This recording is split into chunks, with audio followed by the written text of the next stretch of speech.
But it's a constant monitoring and a constant awareness of when is too much. It's just like from a physical training perspective. You don't just make a physical plan and then say, well, go with it. You adjust, you change it, you monitor the effectiveness. Sometimes you cut back, you have recovery days. And I think we just have to make sure that we're including that with a mental health perspective.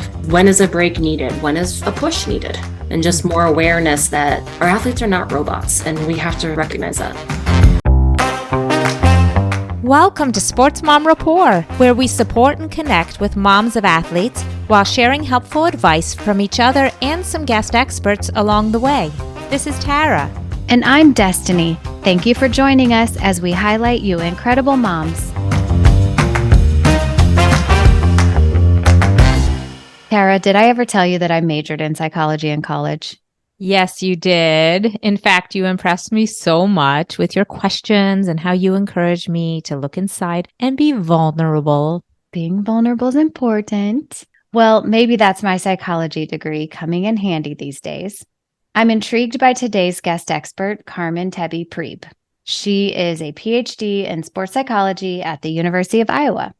That profession must be so rewarding for her. She is truly making a huge impact in the lives of college athletes every day. 100%. Well, let's get started. Thank you so much for being here today, Carmen. We are excited to hear all you have to share, both as a mom and a sports psychologist. Would you just introduce yourself to us, give us a little bit of background, including your family, athletics, and professionally?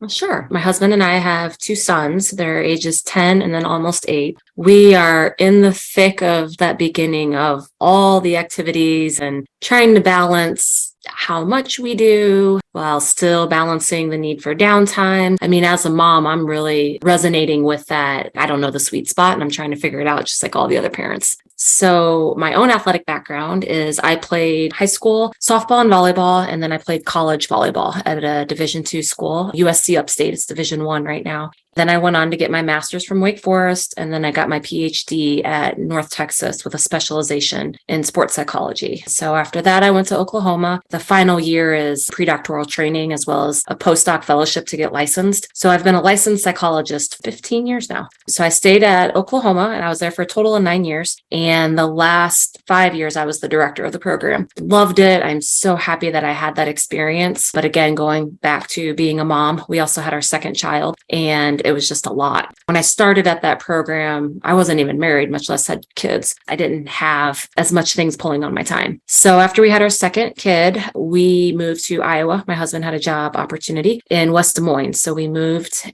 with a 2.5-year-old and a 5-month-old. You can imagine I was just like trying to get through every day. I mean, I stayed involved professionally, but I started getting very protective of my time as a mom and wanting to really find that balance between having that career stimulation and being involved, but also I was in a role where it was live, breathe, die athletics. And that was really good at that time of phase of life. It just wasn't going to be sustainable for how I wanted to parent.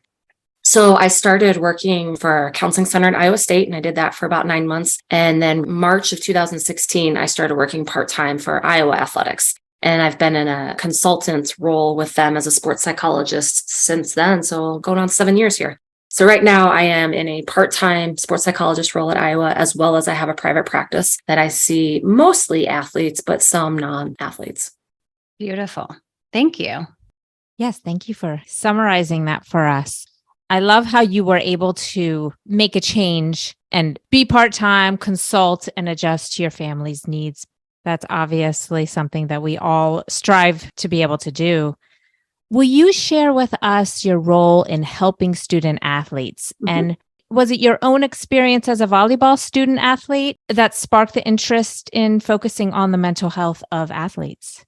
So I'll be honest, I was that student athlete who had no idea what I was going to do. I just knew I like volleyball and I get good grades in psychology. That literally was the extent of my career aspirations. Mm-hmm. So I got my master's degree and it was general psychology. And it was during that where I found myself, every paper I had to write, every assignment that I had some choice in, I would end up applying it to sport. I didn't really know about sports psychology. When I was an athlete, I had no idea that was really a thing that existed. I decided to pursue that. And in our field, we have two different paths where we can do it, where one, you are just focused on like performance enhancement and you get more of a kinesiology, exercise science background versus you are trained as a mental health clinician, just focusing on the needs of athletes. That's what I knew that I wanted to do. I had a really wonderful mentor at Wake Forest, and it was through his support that I really just kind of solidified that's what I wanted to do. And I've stayed in it. So I kind of joke, I've never not been in college athletics since I was a college athlete.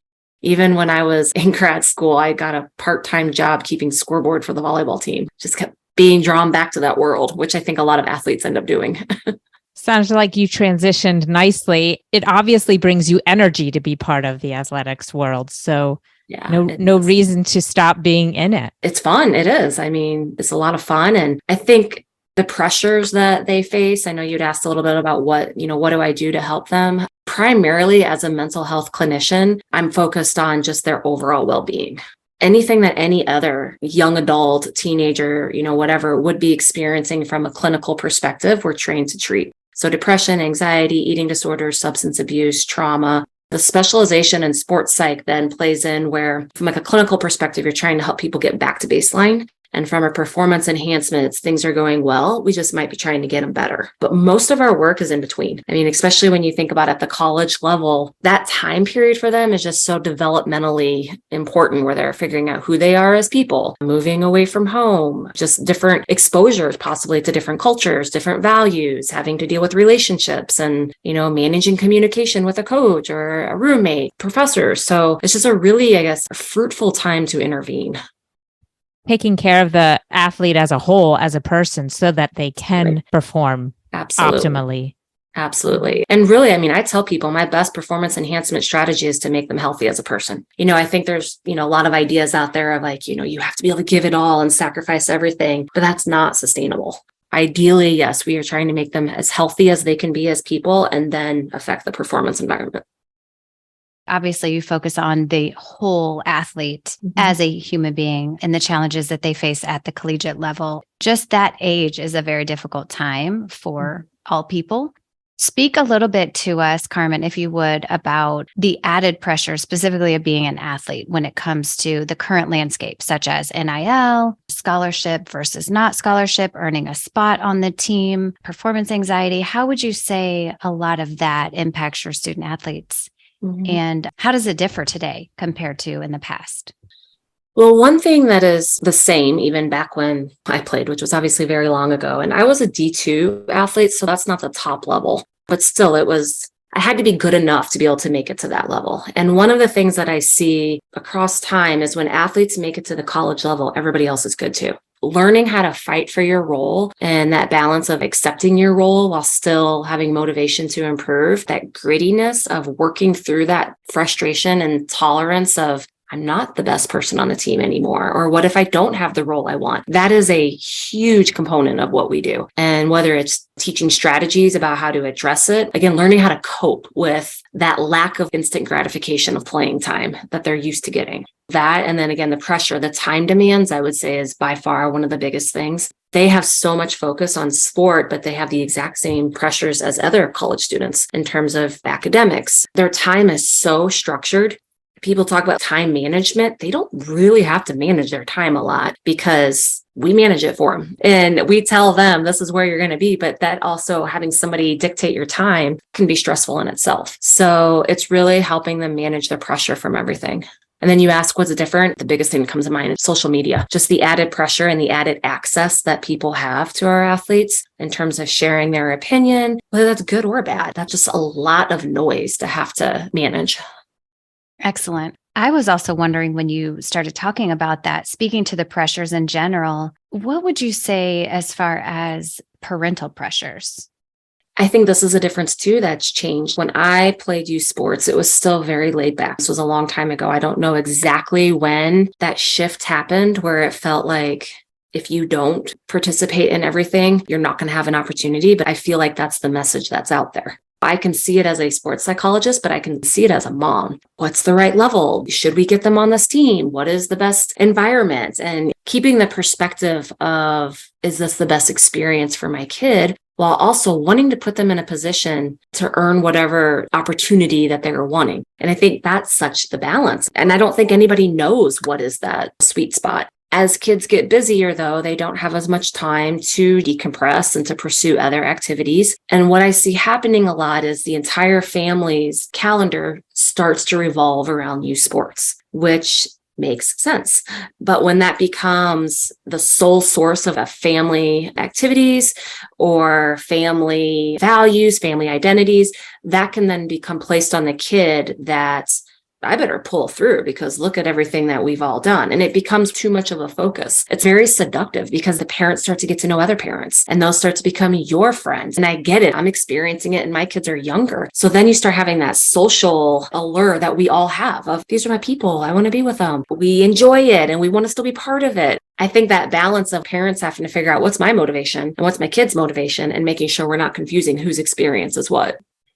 I think that was a great summarization and pointing that out about the parental pressures. I've noticed with my daughters in college, they already feel the stress. Yes, they were a big fish in a small pond. And then, as you mentioned, then they're going into the ocean and everybody's good and all their teammates are good and they're fighting for that spot. And as a parent, you want to be there to support them, whether they're going to be in the lineup or not. You're not putting pressure on them. Look, I'm going to be coming to your game, to your meet, to your competition, because I want to be there to support you and your team. Whether you're in the lineup or not, whether you're starting or not, I'm there to support you and just celebrate with you. Thank you for touching on that. Can you go ahead and address the stigma that has surrounded mental health? And how have you seen that stigma change in recent years, especially with more athletes that are sharing their struggles and bringing awareness? Some of the big names like Michael Phelps, Simone Biles, and Naomi Osaka, plenty of athletes are coming forward. And with the presence of social media, they have that outlet and availability to get their word out there, even the creation of the hidden opponent. So how has that stigma changed over time and what still remains with it? I think there's always going to be a stigma of is something wrong with me when it comes to mental health. Overall, globally, I think we are moving there, but I still think we have a lot to do in terms of treating mental health as just part of our physical health. One of the analogies I'll give is like an oil change. You keep it tuned in, you go in and you get it checked, you go to the dentist. If you stay on top of things, sometimes we can keep it from being something major. I do think it's changing in general. In fact, I can speak for a lot of my colleagues in our private practices. We have wait lists that are so long now. We're not even able to supply the need for it right now. The demand is so high. And part of that, I think, is COVID. I think that just added so much stress to everybody. With the athletes in particular, there tends to be this suck it up and keep going mentality. Having these elite athletes, like you just talk about how I was at the pinnacle of my career and realized that this mentality is no longer working for me. I think that has opened the door. That's one of the things I do a lot with my clients is I'll send them articles and just say, how did this speak to you? If somebody who they admire in terms of having reached a certain level of athletic success, I think it just normalizes it that you're not alone. No one expects you to be perfect because nobody is. And just the relief they feel whenever they realize they're not doing this wrong. It's just this is a hard environment when you include the mental health concerns. Sure. It is so nice to know that there's other people out there. Nobody can be perfect 100% of the time. And social media has really put a place out there on putting even more pressures, but also giving an avenue for everyone to be able to relate. Definitely. Carmen, you shared that some of the mental health challenges that you see with your student athletes include depression, anxiety, substance abuses, trauma, eating disorders. What advice and tips do you have to protect our future athletes from some of these mental health challenges that they may encounter coming up? Well, I think a lot of national organizations are doing a better job. Like, for example, Safe Sport. I'm on the registry for the USOPC. And so I have to have a certain level of training just in terms of what's a healthy environment, what are different types of abuse, and they make everybody have that type of training. I think the more that we are exposing that suck it up mentality and calling people out for it and challenging it, because again, it can be seductive of what's that point of pushing and encouraging somebody to meet their best and reach their potential. but also knowing when is too much. I think that that's just a constant conversation we have to have. And I don't know that there's ever going to be this is the exact threshold, but it's a constant monitoring and a constant awareness of when is too much. It's just like from a physical training perspective. You don't just make a physical plan and then say, well, go with it. You adjust, you change it, you monitor the effectiveness. Sometimes you cut back, you have recovery days. And I think we just have to make sure that we're including that with a mental health perspective. When is a break needed? When is a push needed? And just more awareness that our athletes are not robots, and we have to recognize that. No, that's really interesting. It sounds like Safe Sport is incredible because they are definitely focusing and exposing some of the what I would call the old school coaching tactics.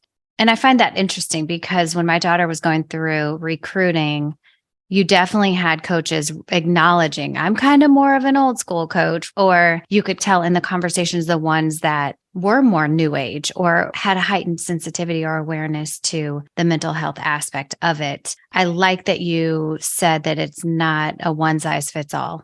Every athlete is going to be different. There needs to be adjustments. And I think truly it will come down to also knowing the coach and the coach knowing the athlete, probably on the front end, whether it is the high school coach, the club coach, the college coach, because we are all so individual. Absolutely. Yeah. And what works with one athlete isn't going to work with another athlete. Then a coach's argument might be, well, I have to worry about team dynamics. And you're right. You do have to consider that. That's why it's such a complex, nuanced thing. You cannot just say, this is how I coach and think that everybody's going to respond that way. Now, that also doesn't mean you can't push someone, because I think sometimes that's what the flip side is, well, you just don't want to be pushed. You just don't want to be challenged. And really, if you get into some like the research on resiliency, what they talk about is the support and the challenge have to match. If you're going to challenge, are you providing the support? Because if you have too big of a gap, you're not going to meet those demands. That's a great point that you're making here. Thank you for sharing. Every coach coaches differently, and athletes respond to different kind of coaching. So how comfortable are they with their coaches to come forward and say something? And how anonymous is it? And will they feel like there's going to be repercussions if they do come forward? Like you said, a constant conversation is needing to be had, and not all coaches have changed with the time. Some of them are still old school, like you mentioned, Destiny. I like how you're saying it's just not a one size fits all. Everybody responds differently. Everybody has their own experiences. Are there any warning signs that you look for? What suggestions or tips or tools for moms of athletes do you have to keep that dialogue open and when they need to be seeking professional help? Going back to what you were just saying about the coaches and their influence, the flip side of that is when you do have a coach who's pretty savvy with talking about mental health, it can make a world of difference with treatment. Because it is one thing for me to say, it's going to be okay. This is what we're going to do, but I'm not an authority figure, nor should I be. And so to have a coach say, hey, we've been through this, we're going to be okay, can just take that pressure off of them. So back to what the parents see. One of the biggest advice I give to parents more at the college level is when you call, you need to ask about something different than sport. Because if sport's not going well, they just don't want to take your call anymore because they got enough coaches and they don't want to hear it. Or maybe they might feel like they're disappointing you. Or that could also just be reinforcing that this is the only thing that matters, is how is sport going, when that's not the case. And I don't think that's how parents mean it, but that was what you talked about for so long. And it's a way that you're showing that you care, but it's also putting pressure on them because that's their work. They go to the gym, they go to the practice field. They don't want to keep talking about it.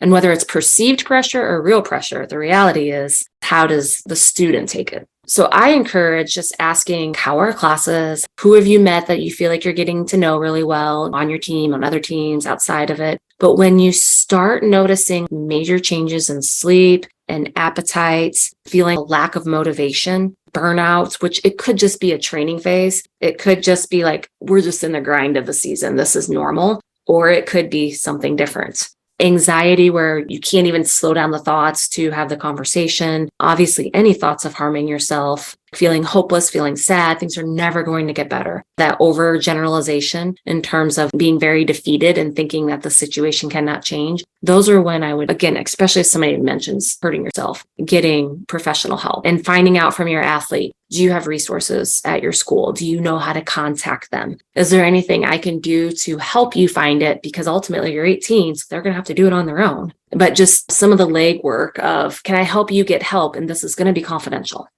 Absolutely. Carmen, you mentioned it's hard for the sports psychologist to even keep up with the demand of the number of student athletes, or just in general, the number of people in our world today that are seeking help. Why do you think that is, first off? And then secondly, how do you see that improving?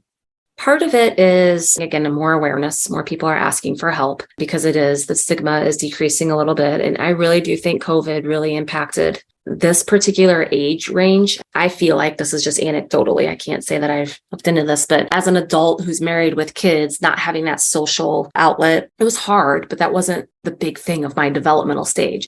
My little kids were so little, they just wanted to be my mommy and daddy all the time anyway. But these middle schooler and young teens, they needed that social interaction. I think that we're noticing that they're a little bit behind in some ways socially and just some of the developmental things. We need to continue to train quality people. We need some diversity in the field in terms of providers for some of the different disparities in healthcare. But I also think the more we're doing, educating the structure so that if we're doing a better job of impacting the system and educating, they might not be exacerbating things as bad. So we're still going to need individual providers. I don't think that's ever going to go away. But just having these conversations can change some of the cultural stuff in terms of the sport culture, like how much it might be impacting somebody.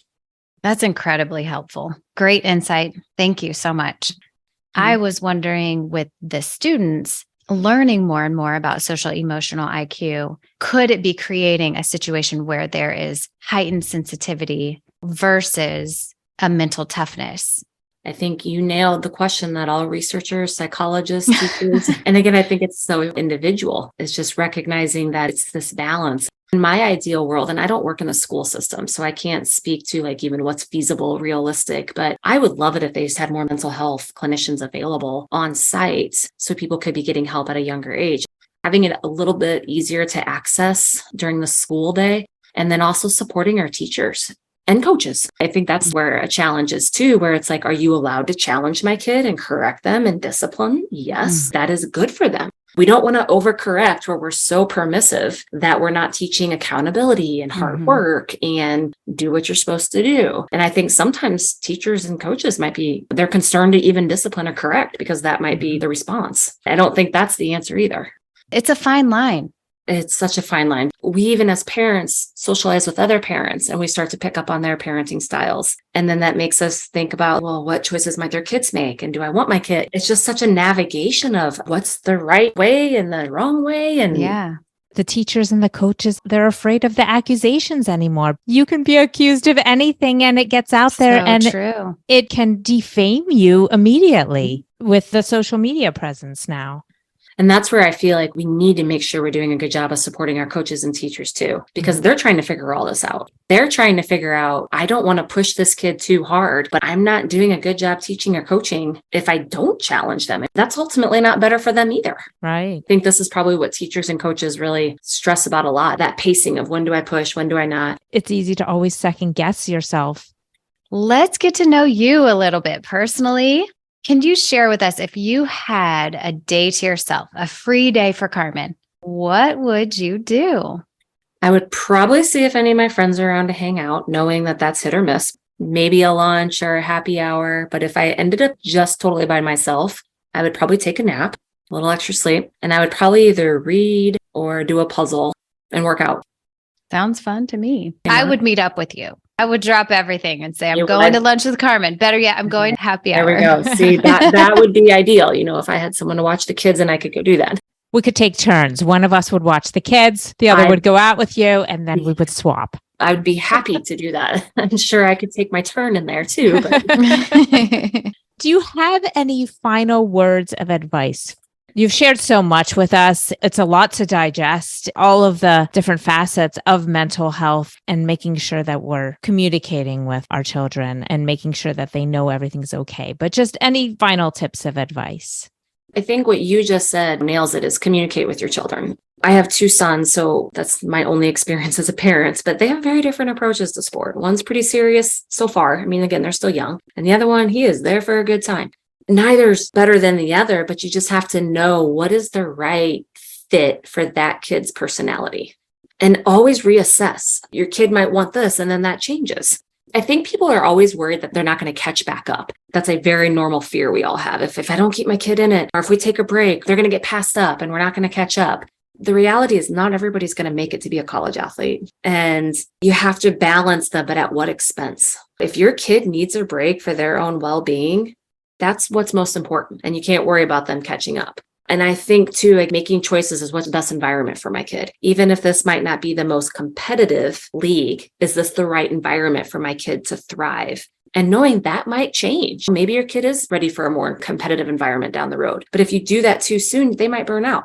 I don't think there's a magic recipe. As parents, it's with everything. We're all just trying to figure it out as we go. Just don't get stuck to any one plan of this is how it has to be. So I get recruited. We have to be in this league and then we have to do that. I don't think that's realistic or healthy for our kids. Your children are so lucky to have you.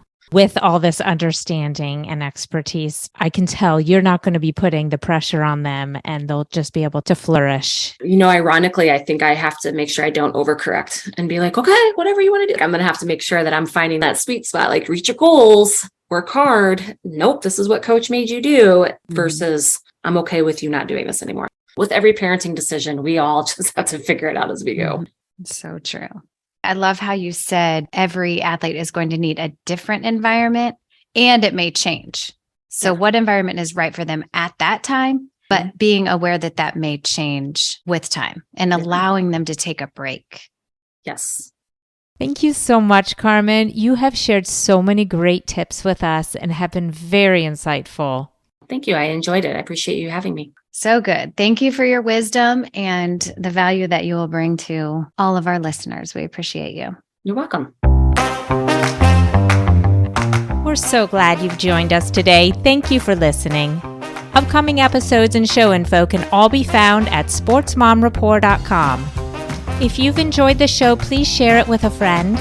We'd love to hear from you. So please reach out to us with any comments or if you or someone you know would like to share their story and connect with us.